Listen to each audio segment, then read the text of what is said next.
The world has turned to absolute chaos. The dead has risen, escaped the confines of their tombs and caskets, and into the sleepy region of Reyes County. It's an early summer morning. You've stretched your body, rubbed the sleep from your eyes, and started to the kitchen for your first cup of Black Joe. A normalcy you wouldn't miss until much, much later, when normal becomes a stranger to your vocabulary. In the distance, as birds chirp sweetly and a proud rooster greets the sun, you can hear the faintest gurgle or growl. You're not sure what to make of it. Perhaps an animal, the neighbor's dog, a feral squirrel. You venture outside, your mind now fixated on possible headlines and buzzwords for the daily paper. Yesterday's news: rotting man sinks teeth into grocery store clerk. Rookies, you smile. Seemingly undisturbed, but your hand begins to shake as it reaches for the freshly folded newspaper. And then you freeze. That gurgling and groaning, it's louder now, and your neighbors, they're all running around like chickens with their heads cut off. You look behind you. A menacing mob of green-skinned and rotten zombies shuffle towards you, sinking their yellow teeth into everyone and anyone that crosses their path. You start running too. Hey guys, it's Saundersim, and welcome back to my channel, where I pretend that it's still 2013 and sensory Let's Plays are a thing. So, today we will be starting an entirely new Let's Play on this channel, which is actually a really cool challenge called A Holy Sanctuary, created by Jolene 1892 over at Mathas Games. The premise of this challenge is to basically keep all of your Sims and their legacies alive in the midst of a zombie apocalypse while living in a church. I will be playing in a custom world called Point Our Bagger, Reyes County, which was created by the one and only Potato Ballad Sims, and if you can't already tell, I'm a fat fan of her creations. I chose this world to start our zombie apocalypse because a lot of the buildings are already pretty run down, and the timeline for the story I had in mind actually takes place when the virus is just beginning to spread. As time does go by and the virus becomes more severe, we'll eventually migrate to more post-apocalypse worlds like Roseward or Lost Cove for the sake of realism, and also because I really want to play in those worlds and I need an excuse to. For the rules, you are limited to 5 characters or Sims with their own unique set of abilities, traits, and skills they can learn. Every few days, you'll pick a random number to determine an event that will happen, which could be pretty good or very, very bad. You must also roll for each newborn baby and every time your Sim leaves the church lot. Speaking of the church lot, that's where all your Sims must live, considering it's the only safe haven currently available in this zombie-infested world. A secondary goal of this challenge will be to leave the church lot and the zombie-infested area, but it will definitely take some time.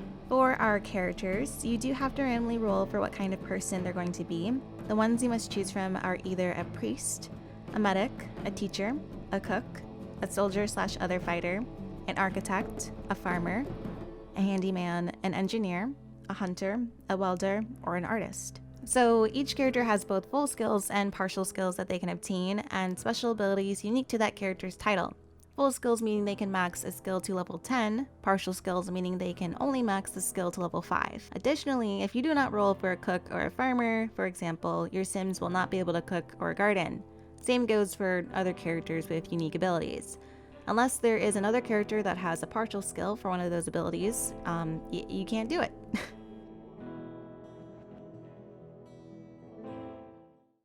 Okay, we are finally in Create a Sim. I went ahead and created all the characters that we're going to need for the story, and he is in his sleepwear. Wait a second. Also, sorry if you can hear that weird buzzing sound in the background. I'm going to try my best to get rid of that in post. But my freaking, what is this, with the engine of my computer is dying very slowly, and it's very sad. I gotta take it to the shop or something because the Let's Plays need to be made, you know what I'm saying? Now he's looking good. Alright, so like I was saying, I went ahead and created all of my characters. I'm gonna kind of explain to you their abilities and their little quirks and their traits and their description one by one. The first character that I actually rolled for was a priest, and the character that I kind of created, his name is Father John Stinson. I'm gonna go ahead and go to his traits. Let's see. So Father John Stinson, he is a bookworm. He is friendly, he is good, and he's never nude and also unflirty. The never nude and unflirty are pretty much just like your stereotypical priest, which is why I gave him those traits. I am thinking that I'll probably get rid of his traits the more the story and this legacy challenge progresses, because, you know, if the world's ending, you might want to bang a few chicks here and there. I don't know. I'm just saying. You know? So the priest, this character runs a church that our survivors will be staying in, and they are very useful at keeping the zombies at bay. How exactly? I'm not really sure. That's just what the rules say. I'm guessing it has something to do with them being connected to God. I don't really know, but I'm gonna go with it. Priests are allowed to have a full skill in writing and partial skills in both cooking and logic, which is pretty sick. Priests are also allowed to bless a trip out of the churchyard, meaning that the characters that leave do not have to roll, making them automatically safe. If writing is at 6, they can do this 3 times in 2 weeks. If it is at 10, then twice a week. Very cool. That's pretty OP. That's really, really cool. That's definitely like gonna save us from like character deaths when we need to go out for groceries or clothing or anything like that. All right, so additionally, the first time you roll for a priest, you can add 3,000 simoleons to the household funds using the family funds cheat. This is because the priest knows where the church's money is stored. Okay, that's pretty cool. Honestly, I don't think I'm gonna have any value in money for this Let's Play or for this challenge. I know it's kind of like a big aspect. The reason I'm not doing it is because I don't think it's very realistic in a zombie apocalypse. I think what I want to do is, instead of kind of relying on money, because I'm not a builder and I'll never become a builder, I'm not going to add on to the church that is available in this world. I'm just going to have them move to different locations throughout the story. So John's backstory, I'm going to go ahead and read it. As a man of God, Father John's main goal is to keep the overall morale and faith of the world's last remaining survivors alive. He is accepting of all people and will show them sanctuary if they promise to remain on the path of light. And while all God's creatures are created equal, Father John fails to consider those that walk the path of darkness. Will his naivety put innocent lives at risk, or will he adapt to the new world's chaotic ways? And yeah, that's his little description. He's actually the only person I made a description for. I didn't make a description for anyone else because I'm a little lazy. I've been doing a lot of writing for this, and I just want to get into the gameplay, you know? I think what I will do is each episode, I will go in depth with each character. Like I'll give you their description, their backstory, and then we'll just play for that character and let everyone else do their own thing for each episode. I think that would be pretty cool. Another thing is that Father John's favorite color is black. He loves classical music. He loves ratatouille as his favorite food. And his sign is a Libra. All right, on to the next character.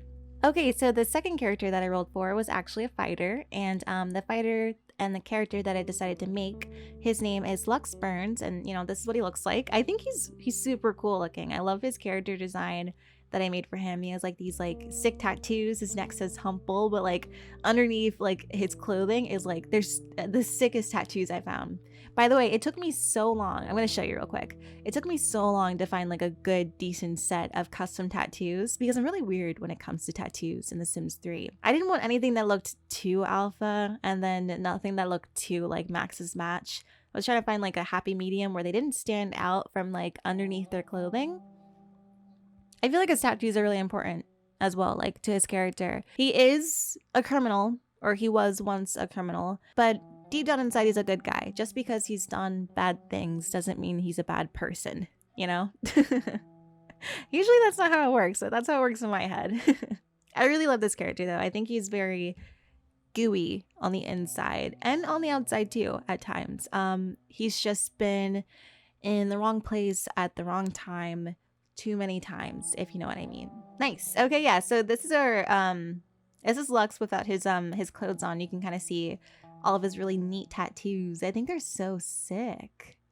I don't remember where I downloaded these from. I think there's like a lion on his chest or something, but I really love how they look. Really, really cool. They definitely fit his character. Okay, put your clothes back on. Okay, and now for Lux's traits. I made him athletic, charismatic, a daredevil, kleptomaniac, and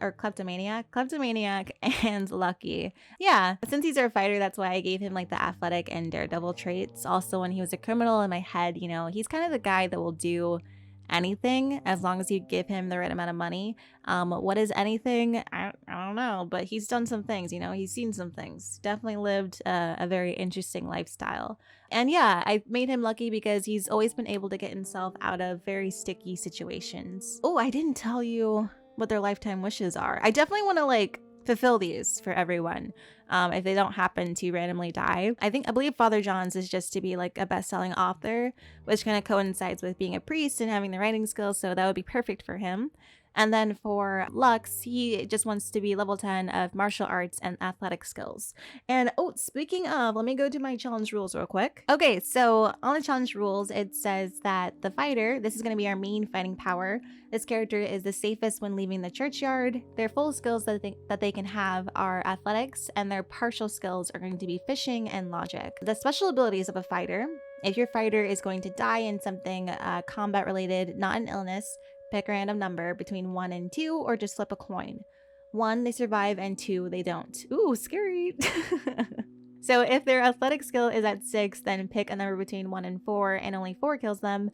If it is at 10, then a number between 1 and 6, and only 6 kills them. Okay, I can get down with that. Okay, and the next character that we have up is actually going to be our teacher, and her name is Elaine Chao. I love her name. I love the name Elaine. Is that weird? That's like a very old white lady's name, but I love it, and I love it for her because she's definitely like on the inside she's an old white lady. She is like an Asian American. I think she might be mixed in my head, like, you know, part white and part Asian, and I really love her. I really love how she came out. She has a very like a serious and stern and like kind of proper exterior, and she is a teacher. She's specifically a elementary and middle school teacher. She has a very soft voice. She's very soft spoken, but she's still stern in her teaching, and when her students are acting up, she's able to kind of like settle them down with just like the tone of her voice, you know what I'm saying, like that mom tone. She has that. For her traits, I made her a bookworm, a hopeless romantic. She's neat, she's nurturing, and she's a perfectionist. And her lifetime wish is to be surrounded by family. Another thing that's kind of interesting about teachers, the description for them is that this character used to work at the school teaching full-time.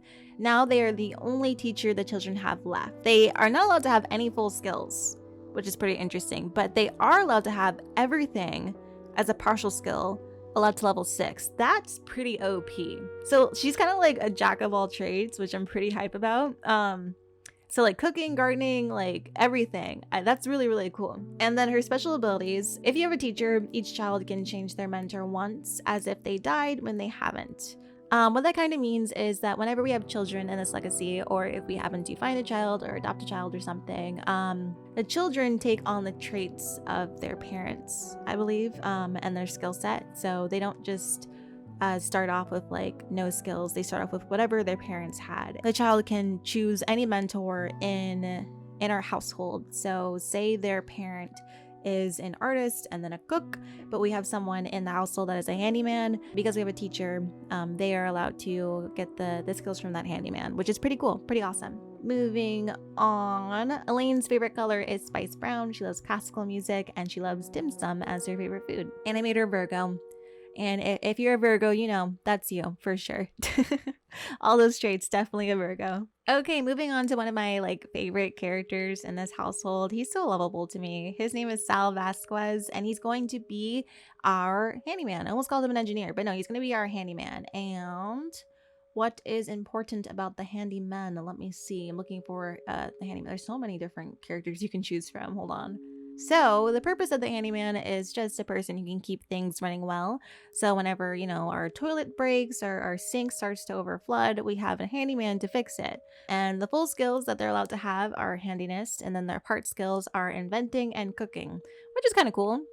I wouldn't see a handyman being a cook, but I guess it makes sense. And unfortunately, they have no special abilities. That kind of sucks. No special abilities for good old Sal, but he's a good guy. Let's go ahead and read his traits.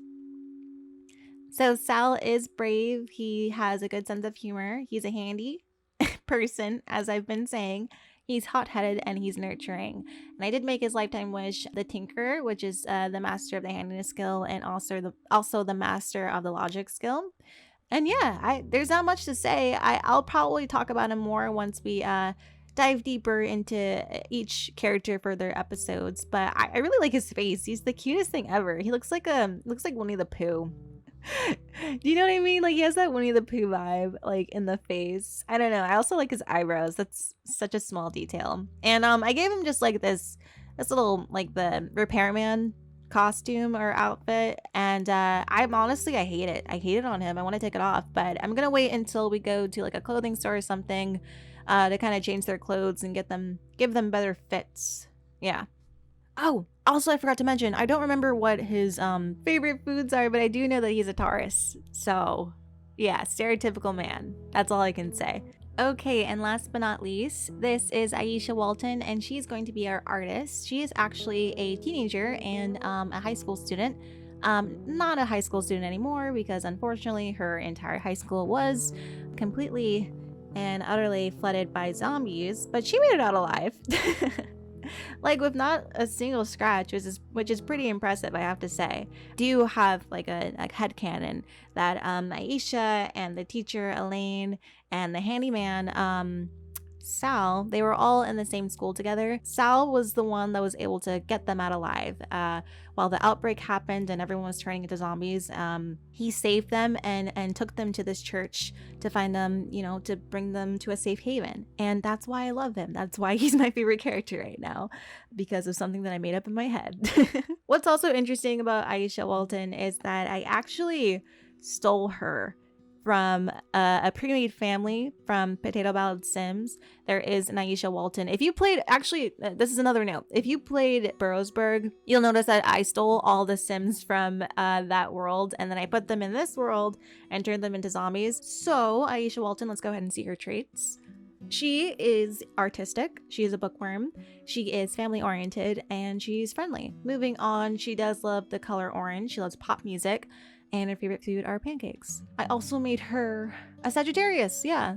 The artist is purely for money-making purposes. They are more proficient at making art that is sellable, even in this monster-filled world. I probably won't utilize that ability at all. In my monster-filled world, money has no value, you know, so them making money is not gonna do anything for me. She's still gonna like paint and draw and stuff. I think mostly it will be more so to kind of like lift the spirits of the other members of her household. Like she gives them a little drawing and that makes their day, and then it also brings them closer and makes it more like a family. Since she is family oriented, I think she has very strong family values, and since her family is pretty much dead, she has to create her own. Alright, so one last thing before we get into the gameplay. I just wanted to show you the church that we're working with. It's not fully loaded yet, which is kind of embarrassing, and there is what seems to be a zombie outside trying to starve itself, but I wanted to show you anyway. Oh, there we go, it's all loaded now, cool. This is the church that we're going to be in. It's more of a museum, like sanctuary, but like it has some kind of like churchy type stuff going on inside.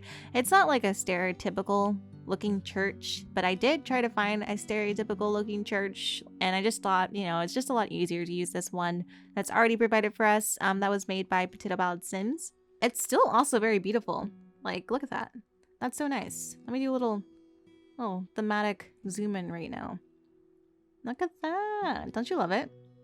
The orange door is kind of interesting. I can't tell if that's like a missing CC or if that's just what it's supposed to look like, you know? Yeah, and then we also have like this kind of cool little graveyard in the back. Oh, another thing is that this church is actually a community lot. I didn't know. I like just learned that you can actually have Sims live on community lots using NRAS, and I was like, whoa, NRAS is like, you can literally do anything you want with NRAS.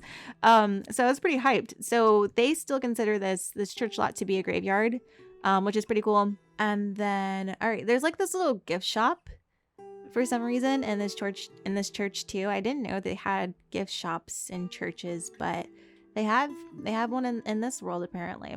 And this is the relic merchant, the store clerk. She was a sister, but apparently she got bitten. Lillian Cisneros. That's a cool name, cool last name. Yeah, she's kind of scary. Like when I was playtesting this lot with these Sims, like she'll bite you as soon as you step foot in this area or you go outside, she's on your ass. Like, it's intense. So, but she's blocked in. She can come out whenever she wants, but she can't go in here. That's locked. But she can come through here. Yeah. And let's see. There's some beds here. Yes, there are some beds, but they're not going to be using them. Like I said, this is blocked off for now. I don't know if we unlock them or something. I'm really not sure, but maybe when like they figure out how to kill some zombies. I do have guns, a gun mod. When they start shooting up some zombies, we'll go ahead and take over that bed area. But for right now, you know, they're a little frightened. Don't know what the monsters are outside. They won't be doing any of that. Okay, so for this episode, all we're gonna do is basically have the characters get to know each other pretty much. Who do I want to control first, by the way? I think we'll control Father John first. We'll have Father John basically get to know everyone, make them feel comfortable in this church. Since he's basically invited them to live with him, he could have just stayed by himself and eaten all the church food and drank all the church wine, but he decided to open up the doors to these random people. That's pretty cool. That's pretty cool of him. What does he want to do? He wants to scold her. Can you maybe not scold her? I think she set a booby trap over there. So first day of an apocalypse and you're setting a booby trap. That's just great. Ooh. Awkward. Aisha thinks Father John's being boring. That's not very nice. Oh, snap. Carpool. What's weird is I don't know why. I don't know why there is a carpool when the mausoleum is like right behind him. That's where he works. He works at the mausoleum. But it's literally like right in their backyard. Where is the carpool taking him, you know? Oh my goodness. What did you do, Elaine? Unbelievable. She is neat, so she probably tried to clean something and then it broke. We'll go ahead and have Sal here fix it up. What's he doing? You know what's strange is I thought I put like blockages here, but I'm not seeing them. And that's bothering me. It's really bothering me, but what can you do? They are not getting along very much. Maybe we won't do random interactions. Maybe we'll actually try to like get to know her ourselves. Let's try to brighten her day a little bit. Like, I know you're in this tough situation and like your entire family has died, but come on, look on the bright side, you know? At least God's watching over you. Oh my God, she like hates it. She is not here for it. Apologize. Okay, wrong wording. I feel like Father John's personal goal is definitely to be friends with everyone in this household, so gotta get on that, you know? Let's ask her about her day. Actually, that's imagine someone asks you about your day, like the day of an apocalypse, like, hey, so, you know, how's it going? They're like, well, my mom was bitten by a zombie and then she tried to attack me and then I had to shoot her in the face. You know, not the best question to ask someone. Let's talk about books. They are both bookworms, so they should get along pretty well. Oh, someone's peeing themselves. What the heck? Oh, maybe she just like leaked. Maybe that wasn't pee. She just like leaked on the floor. That seems so strange to me. That looks so weird. Anyway, ooh, go try to pee and maybe don't get bitten. Ooh, no bueno. Is the monster in there? Is the zombie in there? Or did they leave? Did you leave? If she left, then we're gonna try to like sneak in there. Oh shit, she's still there. Okay, she just didn't load up yet. I think I'm gonna go ahead and block off this passageway right now. And we're just gonna like do one of these. Oh, I love The Sims. Like, if it was a real zombie apocalypse, they could just like climb over that couch, but it's not. It's The Sims. So she is so bored by this dude. What does it say? Boring conversation. Yawn. Will they ever stop talking? That's really rude, Aisha, but it's chill. It's fine. Hopefully you'll become friends eventually. Isn't she such a cute character? But oh, yikes. I told you to go to the bathroom. I guess it was already in the red. So you know what? Just go to sleep. Just go to sleep. Pretend it didn't happen. Elaine will clean it up. There's already multiple puddles that she's cleaning up anyway. Thanks, Elaine. Go ahead and do that. Oh, Father John, go to the bathroom. Go to the bathroom really quick. Go to the bathroom before you pee yourself too. Do they hate me or something? Like, go to the bathroom. Use. Please use the bathroom. Nice. He's running. He's probably scared because the zombie is like right there and there's only a fucking couch to block it. Block the entranceway. Maybe like wash your hands. Don't be an animal. Let's have Father John talk to Lux here first. I feel like Lux is actually the first person that Father John came into contact with when the outbreak started. Can you please listen to me? For some reason, it's really weird. I don't know why. There's like some weird like routing issues going on with like this section and this section of the church. I don't know why. Oh, is he smoking? I did give him like a pack of cigarettes, so I just feel like that's, I don't know. Lux is definitely a smoker in my head. Could you maybe not go to work? Romantic. That's so funny. Nothing. No. Friendly. So yeah, like I was saying, I think that Father John and Lux have an interesting relationship just because Lux was the first person that Father John let into the sanctuary or the church itself. I think he just took a chance and knew something very, very bad was happening outside and took Lux in when he was banging outside his door to let him in, pretty much. I mean, honestly, if Father John didn't let him in on his own accord, he probably would have just forced himself in, because that's just Lux, you know? Can't really like think of manners when your life is at risk, you know? I can see them being close friends though. I can honestly see Lux being pretty close with everyone. He might butt heads with Sal here just because they were butting heads earlier. I don't really know why. I think because Sal is hot-headed. I don't know what trait really conflicts, but where's Elaine? Oh, she's about to read a book too. Can you clean this up? Like, be a woman, do your job. Hey, what I was talking about reappeared. That's weird. I don't know why that disappeared for a minute, but it's back now. Yeah, like this section's blocked off, so they're not really allowed to sleep. In a real world, in a real life situation, they would just climb over those things or kind of move them out of the way and then go to bed. But I'm trying to follow the challenge rules here, okay? Yeah, it's starting to become late. I think we'll have them all go to sleep. Lux will sleep right here. I think is a good place to sleep. And then oh, he's kind of hungry. We'll have him sleep here. And then once he's trying to sleep in the bed. No, do not sleep in the bed. I feel like he would sleep all the way up here for some reason. There's no rhyme to this rhythm, but yeah. So I'm guessing in the morning would be considered day 2. So when they all go to sleep, I'll just go ahead and end the recording here. I think I'll upload 2 episodes in one day, so it's not too much of a cliffhanger because I know not that much happened in this episode. And I think that would be pretty fair for everyone. Dude, it's not that big of a deal. Come on. I think he can starve for like the day. I think that would be fine. I do have to like turn off cars and like cell phones and NRAS and everything. I will do that off camera for sure. Okay, cool. Everyone's pretty much asleep. We will come back in the morning. We're gonna go ahead and episode this episode right now. And in the next episode, we will continue with Fire Survivors and roll a random event. See what's in store for us. Hopefully no one dies. That would suck. But yeah, I'm really excited and thanks for watching. Have a great day, guys. Bye.